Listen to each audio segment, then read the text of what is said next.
minutes. It's preparing now.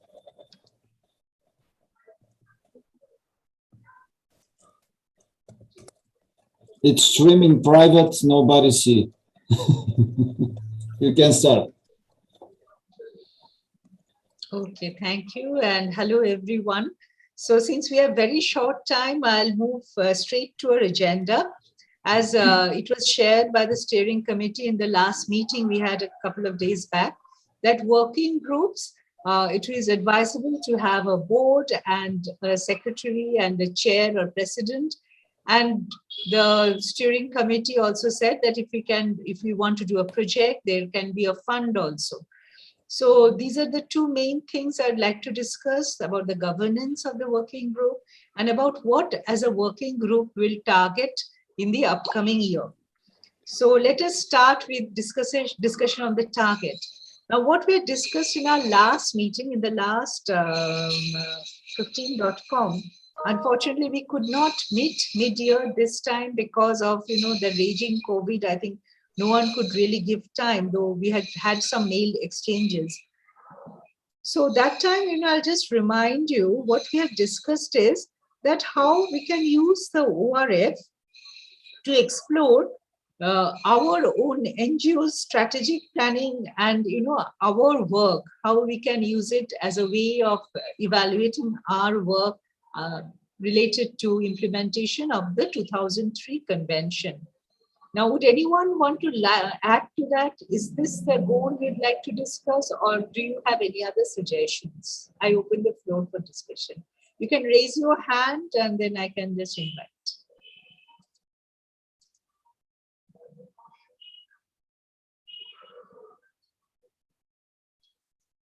Shall we? Yeah, Janet, please. Yeah, hi, Ananya. First of all, thank you very much for organizing this meeting.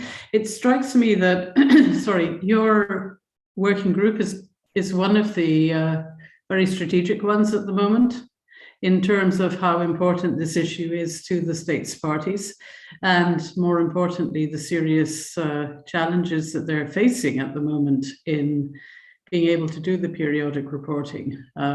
That came through in the report that was delivered on whatever day it was, I've forgotten now, of the meeting.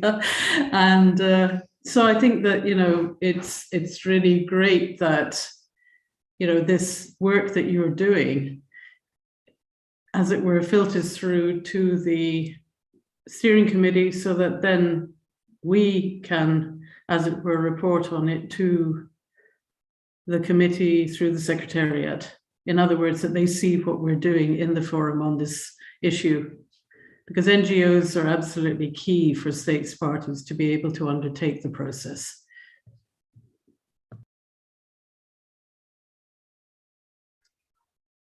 So you're suggesting that to have a focus on, how in to periodic reporting using this ORF, is that your suggestion for the topic?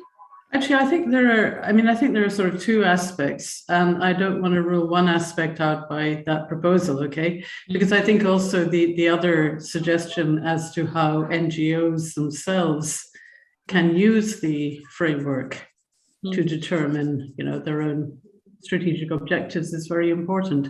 But in a way, they're not mutually exclusive. I think that's the important point, yeah? And it's a way of framing that in terms that show that, in fact, even if that's what we focus on, it actually means that NGOs are gearing themselves up to be a very important strategic partner in this whole process. Okay, I'll just ask for all you present here. Are you all familiar with the ORF, or would you like Janet to give like 2-3 minutes talk on that? Is there anyone who wants a briefing? No. Okay, so I really like the idea. Anyone has any other comment on setting a target for the group? I like Janet's suggestion very much.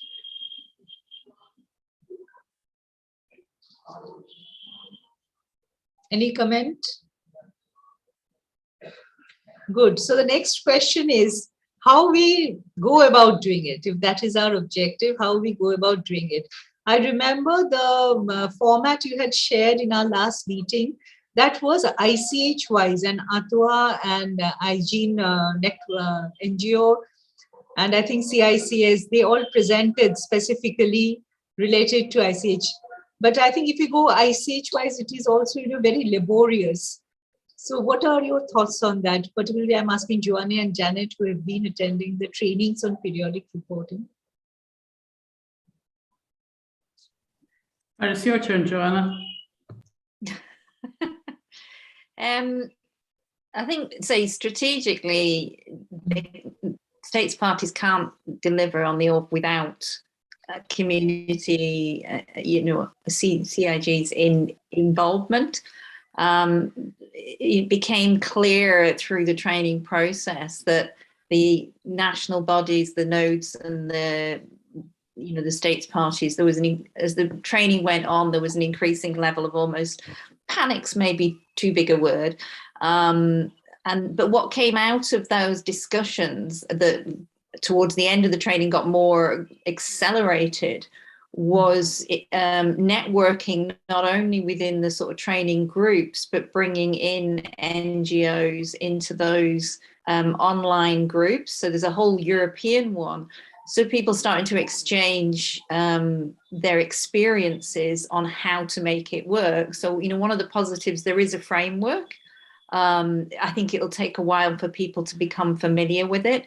But I think the NGOs particularly involved in this group and have been discussing this have a role to play in the wider forum of an element of demystifying, making it accessible, breaking it down in terms of the indicators, but not only the assessment factors, the indicators, but the links. So one of the things I found helpful through the training process was, and it didn't come until the end of the rollout of the training, the training for Europe was developed in a workshop process with a group of facilitators. So we worked on it for a number of weeks. I thought it should have come earlier, but I was overruled. That this looking at the whole framework from a strategic perspective and coming up with a kind of strategic approach to it. And I think that plays very well into what Janet was saying around the role of the forum, the strategic, the steering committee, and the dialogue with the Secretariat. That taking almost a step back, looking at the whole framework and seeing there are some interesting diagrams. I mean, I'm a very visual person, in the training materials that show those linkages, and we all immediately link into the Sustainable Development Goals, but there are wider ones in terms of that awareness raising, practical things that NGOs I think can have not only an essential role in, but can benefit as it becomes more widely understood within states, parties and members, and can increase the profile potentially of NGOs within those structures themselves, within different countries. So I think there's a real opportunity here, but it can be a bit overwhelming because it is so comprehensive, it's so large, and looking at some of the reports, there's a lot of the Latin American Caribbean, I had a quick look, there's a lot of targets not met, which are like, in the narrative they have met, but there's the form, so there's still clunkiness. But I think if we move quickly now, and I think one of the key outcomes from the European training was, and I think the Latin Caribbean I was involved with, Janet was this increased online networks and dialogue and sharing of information across entire regions, which I think is a really good outcome, but also a real opportunity.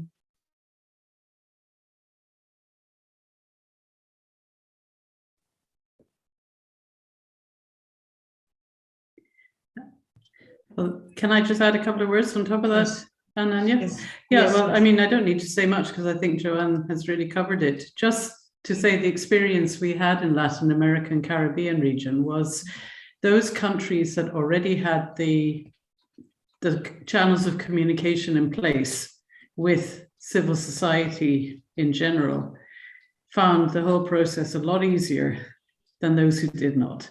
So I think that's one really key message that comes out of the process, that it's for us, it's such a gift for us, this new framework, because it absolutely puts on the table for the states parties that they really can't do their job without engaging with civil society on it. And so we have to, as it were, from our side, show our readiness to respond.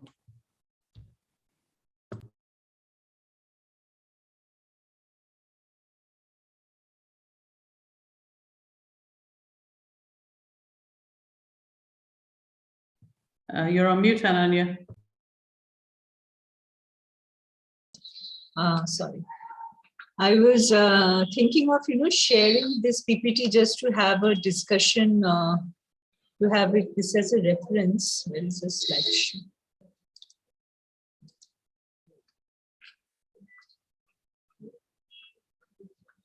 Now, one idea I'd like to discuss with you, that there are so many thematic areas. Shall we set, like, for half a year, 1 or 2 thematic areas like we did last time? And I think based on our discussions in the past few meetings we had in these days, I think policies as well as legal and administrative measures would be an interesting one. That's my own suggestion. I'd like to hear from all of you. And as you said, the awareness raising part. Shall we focus on, like this, on 2 thematic areas and try to, like, see how, in periodic report these are reflecting? Will that be a way?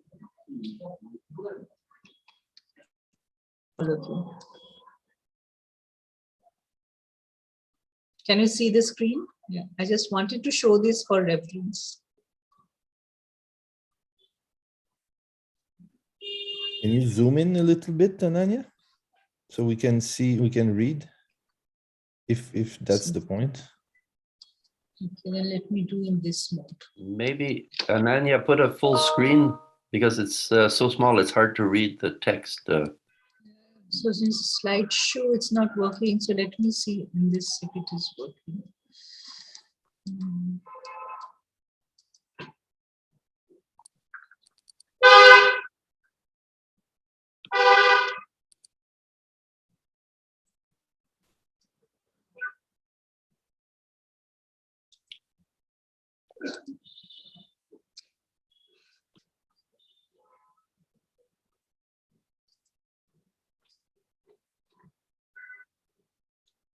Is it better now?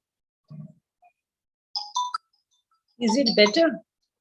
It's really too zoomed in now. Maybe you can use a little thing down below at right, the cursor. Somehow it's not coming in this. I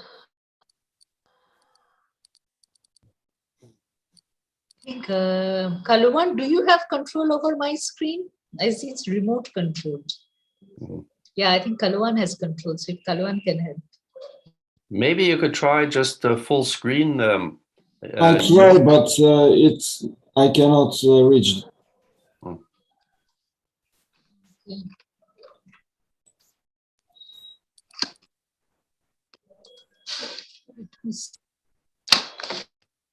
Otherwise it's very difficult to remember all the doing this.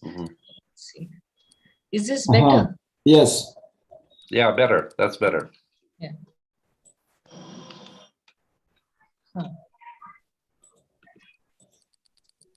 Oops.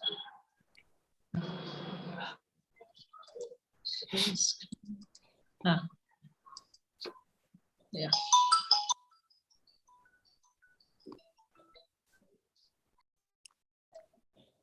So I was, shall we pick on one of these? What do you think? 1 or 2 of these for next 6 months? Shall we try it like that?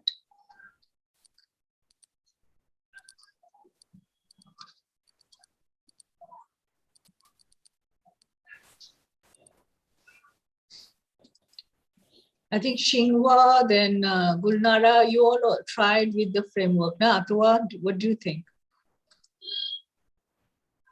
Yes, we tried. I'm just reading.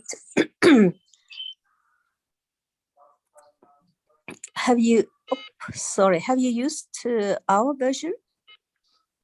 No, this I'm showing from the UNESCO PPT. Oh yeah, right. Yeah, I'm just trying to see some details and cannot see, so I'm asking. Okay, yeah. Well, Cholpunai and I would try to follow this model, and we took 2 elements It was a musical instrument and some scales, yeah, and we tried to do it. The difficulty was that not all points or ideas included here could be reflected on concrete ICH element. But it was our experience. Thank you, Anania. Thank you. While I was going through it, my idea was that, instead of going to ICH element, if we do ICH categories and try to answer the questions that whether we have for traditional knowledge policies, whether we have inventory on traditional knowledge like that, is that a way out? How, if we want to report for our own work, if that is the strategy, to do the report, how do we go about it? If we go it element-wise, I think it will become too difficult. I don't know. And Joanna, this was where I want Janet and Joanna to help. Добър ден. Искам да ви питам дали ще е възможно да ви бъдем гости за 2 вечера тази утре вечер, но с нас имаме едно малко котенце, което няма как да се разделим. Приемате ли, понеже на сайта ви не пишете? Kaluan, you are not muted. Kaluan, please mute. Окей. Благодаря. Извинявам се.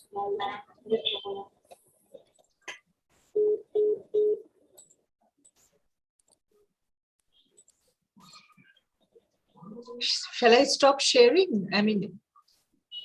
No, I think it's helpful having it there. I think there's two kind of aspects here. There is each NGO looking at the indicators themselves and getting familiar, and the quick way to do that almost is applying it to ourselves as NGOs, which is the methodology that you're looking at here, Ananya.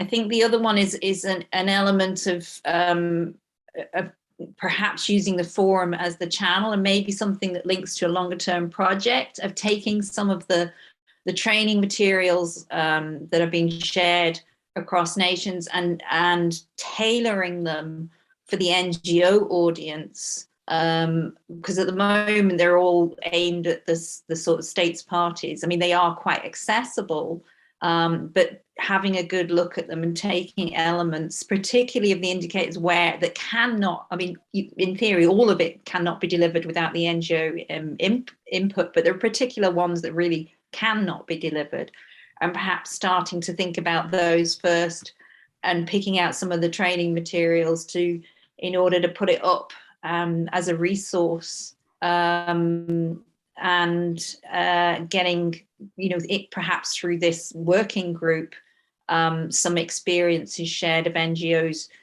applying it to themselves, but also their experience of working within the whole kind of state party member submission. What was their experience, and learnings from that? So 2 aspects, and I'm not sure, priority, which one's the priority, or they can run parallel. I don't know. It's just an idea. Okay, so I would agree with that, Joanne. I think no question that the materials, and I should declare a sort of certain interest here, because I wrote these materials, although they were then adapted through the workshops process. And clearly they're written, as you say, for the purpose of training national focal points, and therefore it has a different emphasis from what we might need. Maybe in parallel, or I would have thought that NGOs learning to use this and having their own experience of it will inform the process of preparing revised materials. So in parallel, but with the expectation that the revision of materials is likely to come a little bit later than the first. So maybe one way to do it would be to say, look, we're going to concentrate on one of these areas and at the same time invite NGOs themselves to choose if there's another area that they think speaks very well to their own experience, to choose that area to concentrate on as well, rather than choosing two, if you see what I mean. Because I think it's true that through the mapping survey, it's become clear that, you know, different NGOs definitely have expertise in different areas. And so if an NGO thinks, right, education's our thing, it's great if that NGO concentrates on looking at the indicators related to education to see how their experience fits within that and how they would deal with applying them. It's just a thought. Yeah, that's fine. But what I would like to suggest that today, if we can like decide on a few so that, you know, 6 months down the line result instead of leaving it open to everything to everyone. So if, you know, all of you who are present and who would like to try this out as part of the working group, if you can suggest. And I think awareness raising, we know, is one of the areas where NGO input is needed. Please, is there any other areas which are identified where NGO input is needed? I think transmission and education is also part of it. But based on the training experience, Janet and Joanna, have you identified others? Or even just the interviewing experience. I can say that amazingly, certainly in our region, Ananya, inventorying is still one. I mean, still a lot of the NGOs I interviewed were saying we are actively not only engaged in this, but actually still determining policy in that in some cases. So that could be one. Okay. I would agree. The inventorying came through very strongly, as did the awareness raising, but also the role of ICH in safeguarding in society, which kind of core. I think that one is one of the most, almost is core, so core to the convention. Yes. And that in the rollout of the training, it was the one the nation nodes wanted to discuss the most, and in the chat it came through as the strongest. That they struggled with a needed community and NGO involvement, but it's not sort of stated emphatically as much within the framework. So presenting on that, you know, we all had little workshops and things and had to present bits of it. That whole area 15-16 is really, you know, central to so many things. I don't know, Janet. Yeah, definitely. I completely agree. I mean, it is very central to our own work. So I understand exactly what you're saying. Yeah.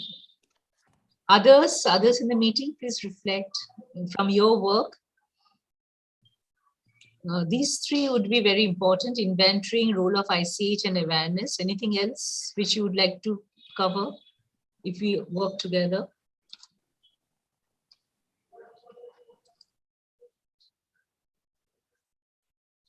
Well, Ananya? Yes. It's more of a question that I have maybe for Janet and Joanne or anybody else. Maybe I can wait after we decide. No, please go ahead. Yeah? Please go. Well, apart from this tension between measuring ICH as a whole and elements separately, which is completely different, and measuring ICH as a whole has lots of challenges, if not impossible. But apart from this, what did you see as how can we really measure without being really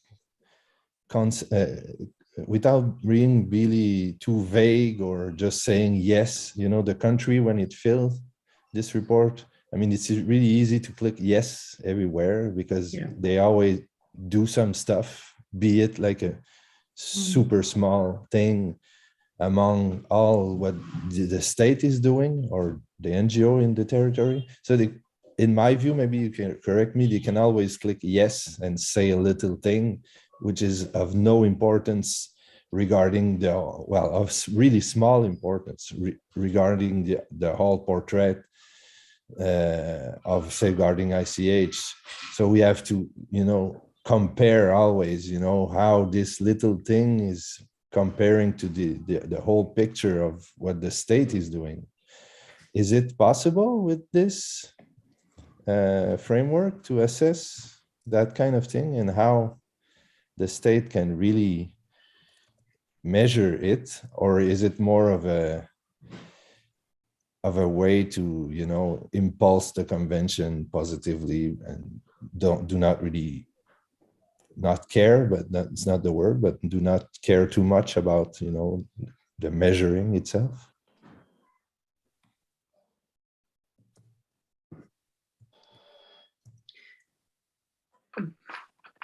I think there's a lot around, this is early days. And I think, as in ICH itself, a lot is in the actual doing and going through the process. So it's going to be a learning process. And I think the framework will get, refined over time. And in some ways, when you start, I can remember as in the workshops, in the forum symposium, when we had the early drafts of this, going through it line by line. And we had extensive discussions of how this would be applied. Do you remember those practical, what is this going to be like on the ground? And, I think we agreed then that it was never, it's not ever going to be perfect. And I think the key thing is that it has to adapt a little bit, but without losing the core framework, because you've got to have those baselines for measurements and consistency in order to, measure year on year. But also it gives a channel of a voice to different arenas in the world, particularly that's why the emphasis on the Sustainable Development Goals.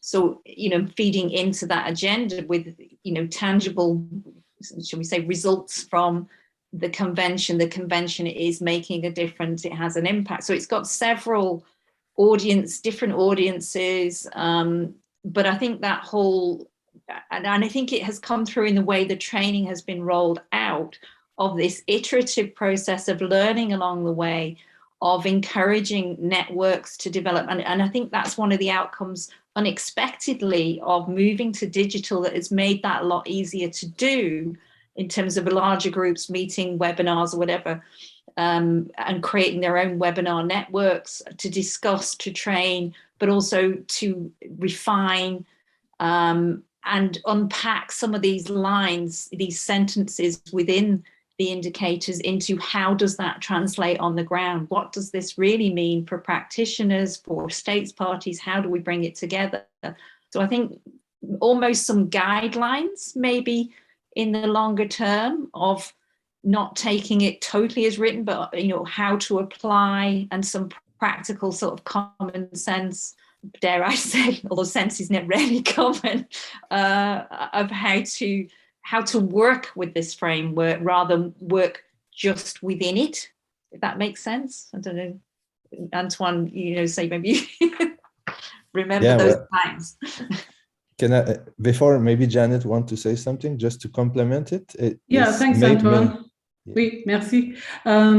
Just to say that, wow, you've put your finger on the central challenge in all this, because how on earth do you apply quantitative framework to something which is essentially qualitative, right? And the attempt is made as far as is possible in the assessment factors. The indicators are very broad, as we've seen, these ones that are on the screen, 1 to, well, we don't see the 26.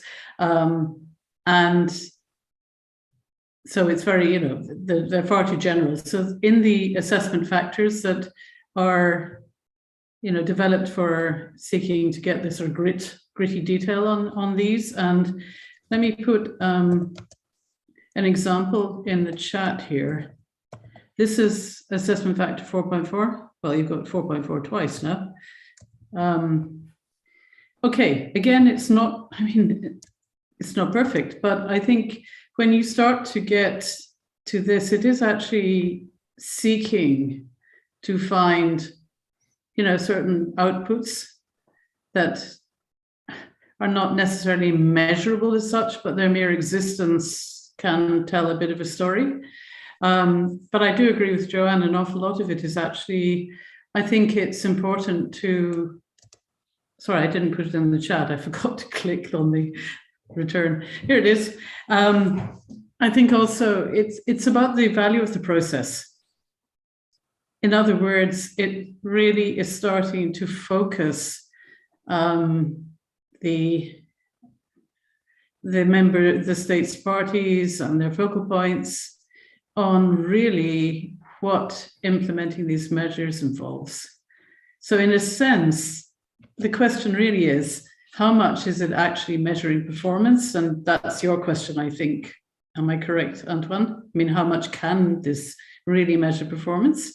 And that's always going to be a very imperfect tool in this area. But I think also it's another question is, you know, how much does applying this tool itself act as a kind of educational process?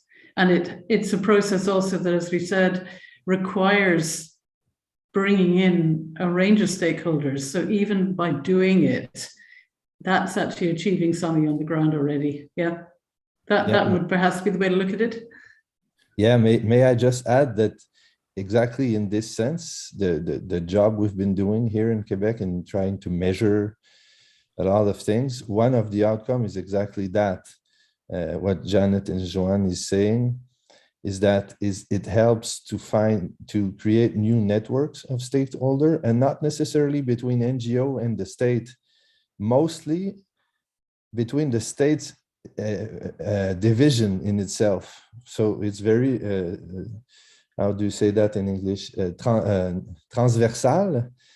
So transversal, believe it or not, Antoine. It's very transversal, and the state itself, like the ministry, for example, the Ministry of Education never speaks with the Ministry of Culture, or pretty rarely, and the Ministry of Sports neither. And the same division, the mere divisions inside the Ministry of Culture, they don't really know what each other is doing. So what we've been doing, trying to measure qualitatively and quantitatively, is that they start a discussion between them, you know, to gather information, be it perfect or not.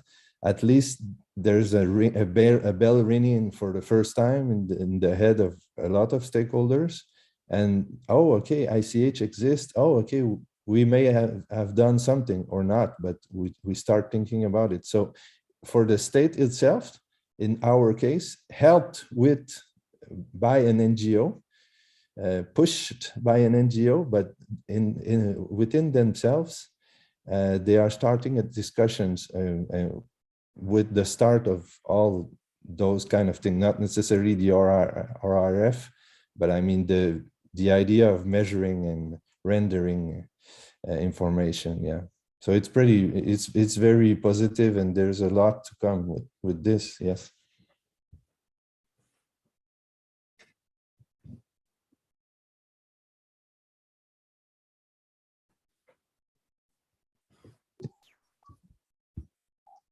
So in the interest of time, we have another topic, right? So in the interest of time, we have kind of decided that we are going to try out with these 2-3, and shall we plan like meeting in around February, March to have a discussion?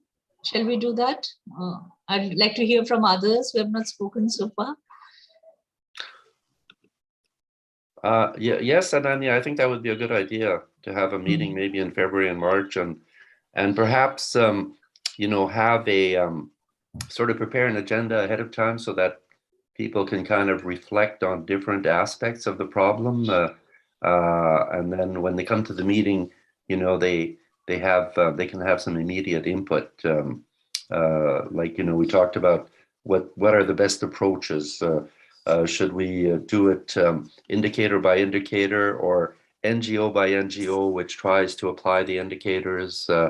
You know, perhaps that would be an interesting start, is to just have, you know, the NGOs that are participating doing a trial test to see how they can apply the indicators and, you know, the challenges that it represents, like Ajin has done, I think, for musical instruments, I've understood. You know, so maybe it could be this sort of very basic trial and error approach where each NGO would see how they could apply it to their NGO and then you know, comment on that. I don't know, that would be maybe my proposal.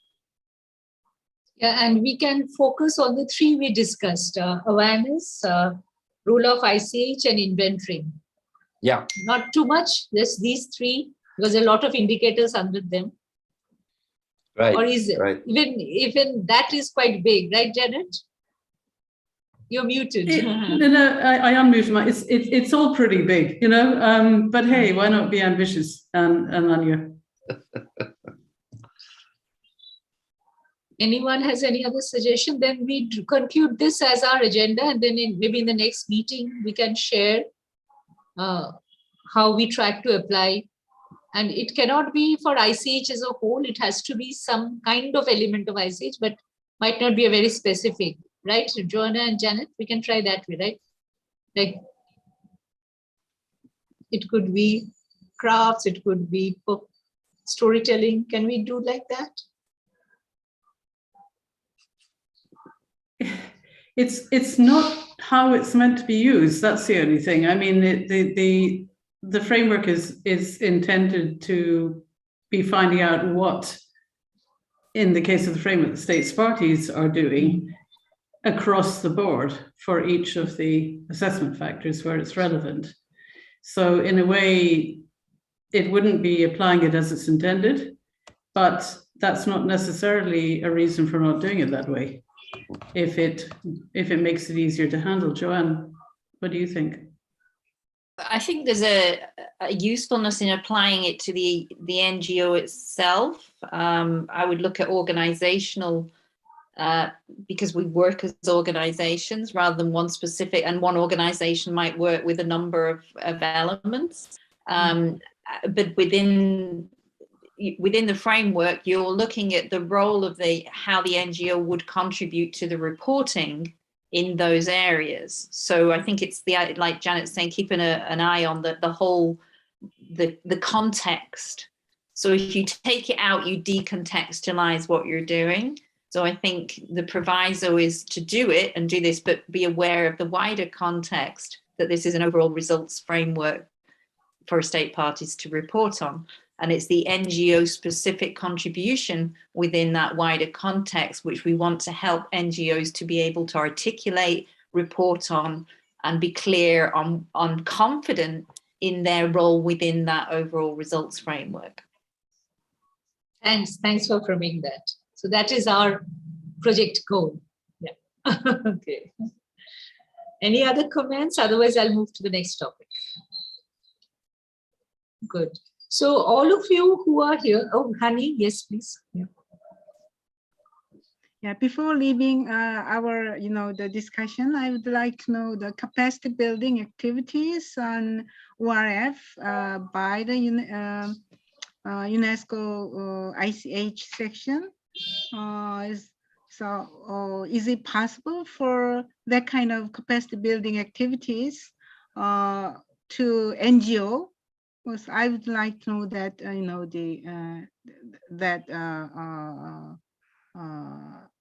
activities on ORF. I mean, I think at the moment, up until now, they have concentrated the capacity building with regard to the ORF on training up the focal points, the national focal points in each region that is going to be reporting. So we had the one for the Latin American Caribbean, sort of 2019, 2020. We had the European region during last year, and we got the Arab states, I think, have already started theirs. So at the moment, I think the focus is there, but it's really a great question, Anya. I mean, I think that if there's a way of getting UNESCO to broaden out this training, or maybe it's something that, this is where it speaks to Joanne's idea of the material specifically for NGOs. I think maybe it's something we should take on board, because I question whether that's going to be in the capacity building priorities of UNESCO at the moment. I think there's an opportunity for the forum in terms of a project to adapt. There's a lot of good material, but it isn't focused on the audience of the NGOs. And there could be a project to tailor the materials and resources for NGOs and then present that on the forum as a specific resource for assisting in participating in the overall results framework. So it's not necessarily reporting, it's participating in the framework process.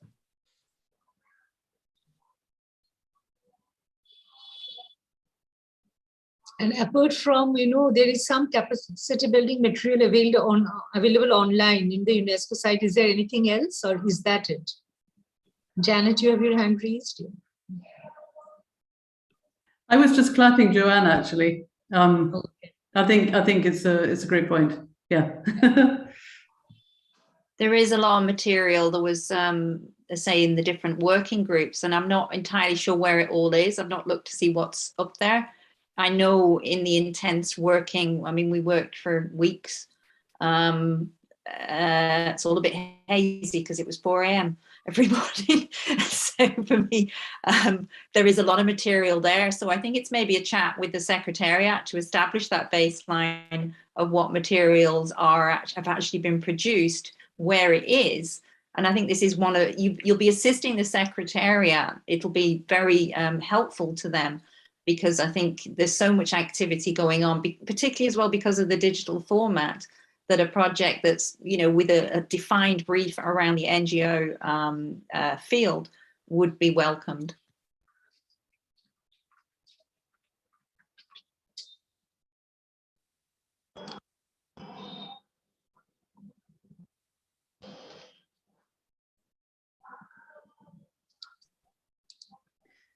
I mean, it's like, it's another great opportunity, as you said, to, follow up with what we did, or we are doing still with the mapping. It's another opportunity to show exactly how useful we can be to the process. Yes, and I've shared the link for those who are not aware of the site where all the capacity building material is there, so you can have a look. And I don't know if people saw it, but earlier on I shared the link for the dummy form. So people, I mean, it's further up in the chat now, so people can just follow that link and you can go in and play around with it and, answer the questions and see where you end up. And feel quite free, don't worry, it automatically cleans itself out. It's not like you're somehow leaving a trail behind you. Okay, and now we go to the governance question, and I'd like to ask the steering committee members who are present here that what is the thing you want us to do? I mean, by setting up a board and all, if you can just give us a quick clarity. Yeah. Over to you, Laurier.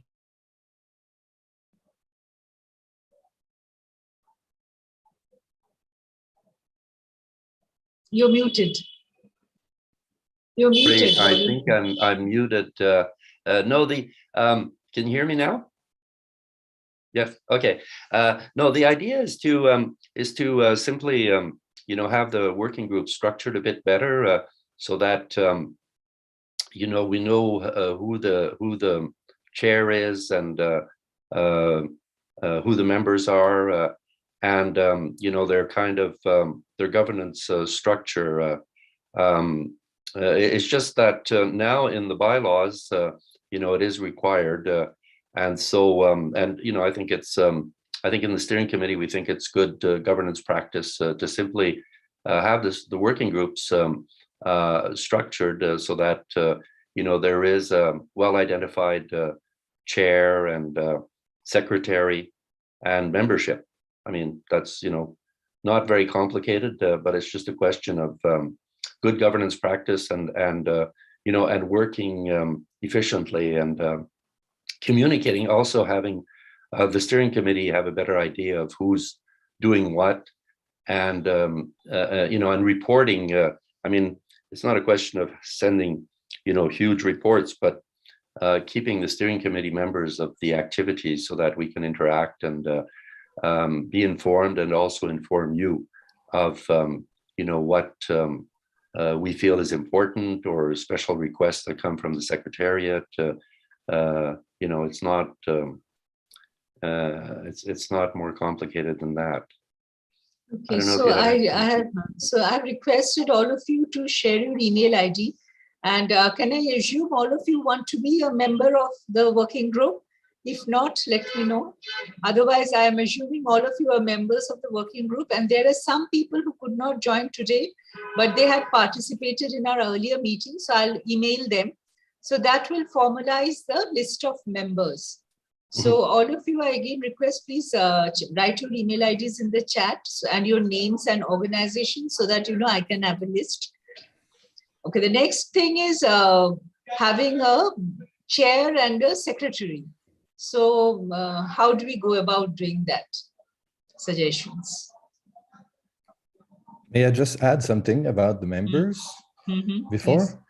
Yes. Yeah, well, since it's like more of a, as I view it, some of the working groups are pretty different, but it's more of a space for everybody to interact, and the members are really changing somehow from each meeting to another. It's more of a like a space where we can exchange, where every member of the forum can exchange, and it's pretty changing from one meeting to another. So having like a really fixed set, really set of members, it's going to be hard to track, because it's changed. It is changing. So I think it's a really great idea. So the not only the steering committee, but all the members are knowing what's going on in each working group, and they can participate, and they can prepare. But I'm not sure about like this clarifying the members forever, because it's going to be hard to monitor. Yeah, that's true. I mean, we can give the attendance list kind of thing. Yeah. But that's why I guess what the steering committee meant by a board. We can have a core group who commits. So I think since there will be a GA next year, right? So so there will be definitely one mid-year meeting. And can some of you commit to come back and present on what we discussed today? By trying out, these few indicators for yourself in any way, and then we can have the discussion. And, people who are committing, we can think of them as the core group or something like that. Yeah, I think, Ananya, the idea was not to not to close off the groups to integrating new members, but it's just to I think that it's important to integrate new members. But when you undertake tasks like this, I mean, all of us know that you have to have a certain amount of stability, because if you distribute different tasks to people, you want them to be on for a while, and if you have people coming and going all the time, well then you can't rely on them to do the work seriously, and so you have to kind of strike a balance between a certain amount of stability to get to work efficiently and to get some good outcomes, and I think it's important also to let new members in who are enthusiastic and want to contribute, because they're interested in the project, but you can't be too open either, otherwise you end up not being efficient, you see. And Anya, can I just make an apology now that I'm afraid I think Laurier and I are going to have to move across to the other meeting, because our report is about to be delivered to the 16Com. So I really apologize. It's a real shame. And we have to close also. So what I'll do is I'll send out this mail on what we discussed. And here, can some of you commit? Like, you'll be working on this. Can some of you commit? Yeah, it's okay, Janet and Laurie. I understand. Yeah. Yes, sorry about that. Bye bye. Excuse us. See you soon. We'll be in touch again. Bye bye.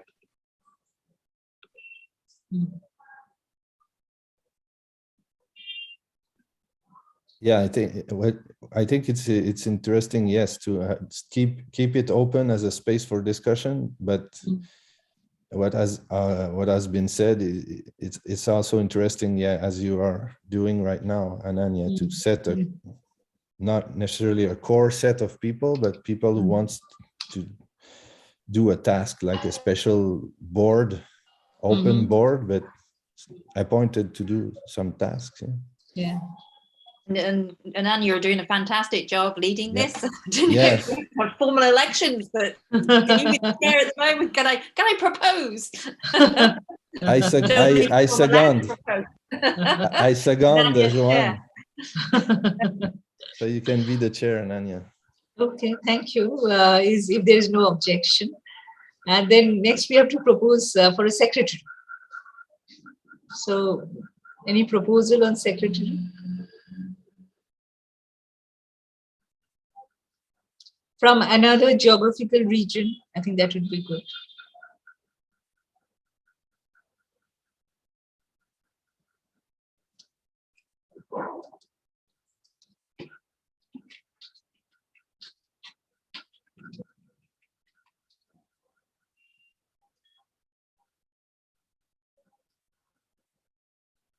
Any volunteer from people who are not in Asia Pacific? We want 2 persons from 2. If I'm the chair, I want someone. If there's no volunteer or proposal.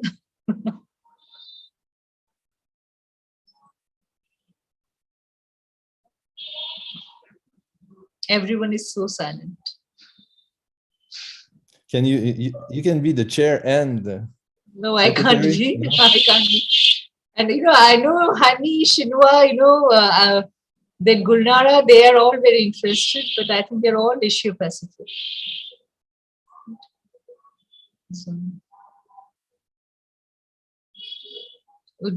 otherwise, I would volunteer Shinwa. He did. No, I don't agree. A chair. That's a good one. Shinwa, you want to say something? Yeah. Hello. Can you hear me? Yes. Yeah.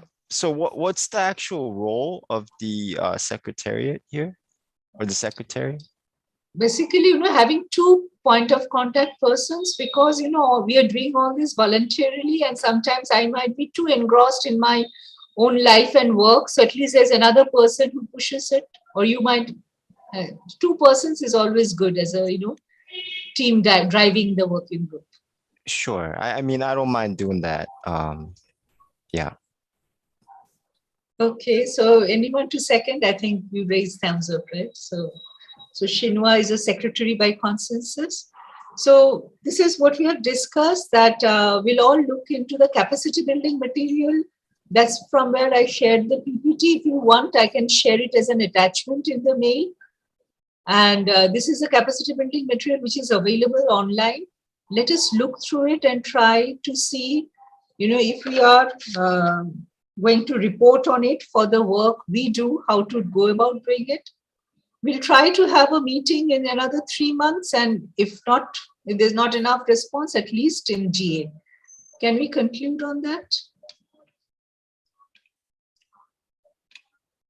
Lillian, have you written down your mail in the chat?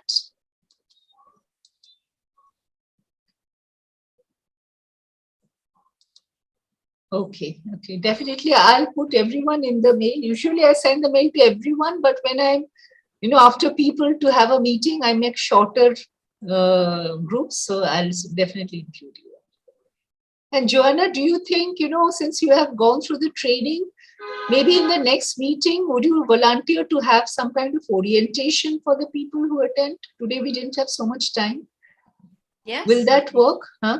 Yeah, very happy to help. Yeah. Okay, so let's go through it. Let's try in March. Shall we think of a week? March first week, shall we try? March, in the week of first week of March. Is that okay for all? Let's try to have a meeting where Joanna, you can, give us some orientation also, and we'll be all more aware of what we are talking of. Yeah, and hopefully Yerain might be able to attend. So it might be the 2 of us, because she actually made the training as well. She created as well. So I just helped to deliver. She's the expert. Good. But very happy to present. I'll speak to Elaine as well. Yeah. May I request all of you to turn on your video for a second so that we know who you are?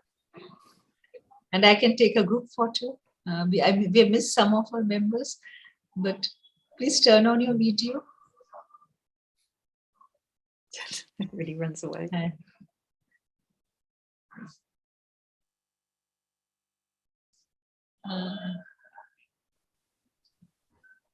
Hello, everyone.